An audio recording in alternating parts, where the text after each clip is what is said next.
Just now, I would like you to take a second to think about the present moment. Boys and girls, think about where you are now. It's 19 and you're sitting here in a school where you, your friends and your classmates' learning is valued boy or girl. We are listening to presentations about human rights and how everyone deserves them, and we no one blinks an eye at this. However, I want to bring you back now to the present moment. This moment right here as I speak these words. In the next 30 seconds I will have spoken, 30 children will be made brides and married.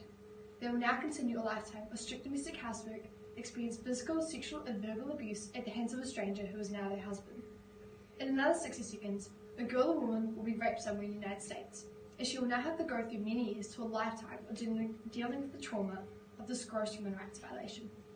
Today, while we all, both boys and girls, attend school, hang out with friends and show exam results, 65 million girls will not, which drastically increases their chances of poverty or dying young. There's no telling whether you were able to truly internalise the truth presented or it got buried in your head as a nice statistic you'll hear this morning that you can't put a face to.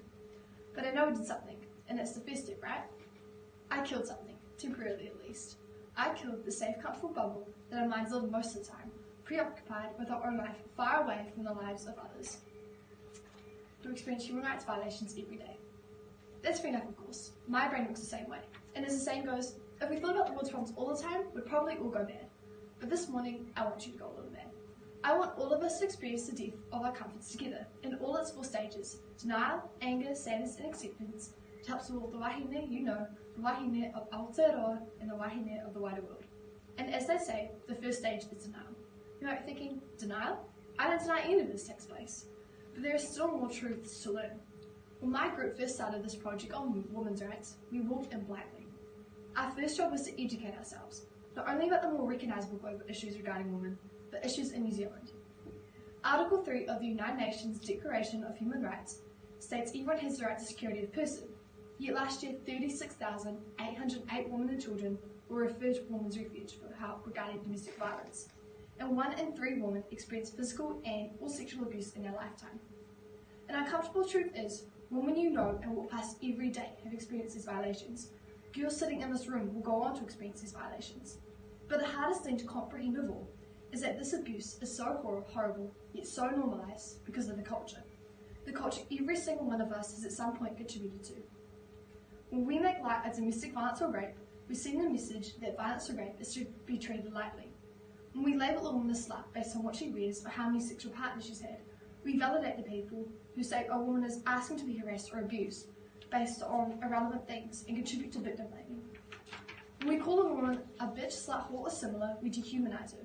When we criticise or reduce a woman to her body or appearance, we support the idea that it is there to be consumed, that women are objects of consumption and exist to be used. Taking part in this extended project has helped me understand the ways that I have in the past supported this culture, and more importantly, opened me up to the ways that I can fight against it. The second stage is anger, and the third is sadness. In this case, angry and sad at the human rights violations that women and girls suffer from. Perhaps even for some, disappointed in ourselves when remembering times that we've been foolish enough to support a culture we're so against. I pair these two together because anger and sadness in response to societal issues that aren't directly personal are often ridiculed. But a quote by George Carlin transformed my attitude towards feelings of anger and sadness in response to societal issues. It reads, "A good person of intelligence and sensitivity cannot exist in a society very long without having some anger about inequality." And it's not just a bleeding heart, knee-jerk, liberal kind of thing. It's a normal human reaction to a set of values where we have similar flavoured zebra floss and there are people sleeping in the street. Final stage is acceptance. When something or someone passes, it's healthy to accept what's happened and find closure. But the truth is, when it comes to women's rights as human rights, there is no closure. In the last 4 minutes I've spoken, another 2 rapes have occurred violating Article 3 of the Declaration of Human Rights. 120 more children have been forced into marriage, violating Article 16. More than women, they are humans who have to deal with this simply for being born female, something they did not choose. I ask you not to accept the treatment of women across the world, including New Zealand, and to help fight against it. Before starting this project, doing charitable things seemed intimidating to me.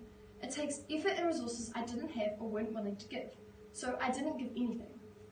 I have since learned that is the complete wrong attitude, and that helping and making a difference is actually super easy. The last stage of our project, beyond educating ourselves, was to pick an organisation and take action. On a Thursday during Women's Suffrage Week, when our school had the day off, me and my group decided we'd fundraise for Women's Refuge. Kayla and I dressed in our school uniforms with a homemade collection bucket and a printed off logo stuck to it. We made our way over to their office on Linton Street, seeking confirmation we could go and fundraise. We stood in the corridor nervous to approach them, in case of rejection. Perhaps they might turn us away, we wouldn't be able to complete our goal. But finally, we mustered up the courage to knock, hiding our homemade bucket behind our backs in case of the worst. We were instead greeted by an immensely friendly team who were extremely touched that we were going out fundraising, and even provided us tickets much to our delight.